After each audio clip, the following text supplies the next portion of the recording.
Ikasuko kaya, guys? Ikasuko kaya sa lubi?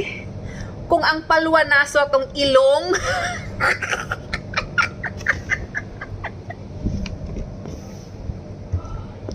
Ikasuko kaya? Ha?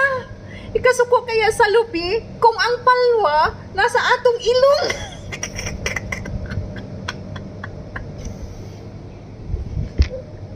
Agoy, Ginoo ko. Ay, guys, di po ta makaingon nga dili ta lami. Kay ang lamok bitaw, handa man siyang magpakamatay para matilawan lang ta. Di ba? Ang lamok hunanaa lang, handa siyang magpakamatay para matilawan lang ta niya.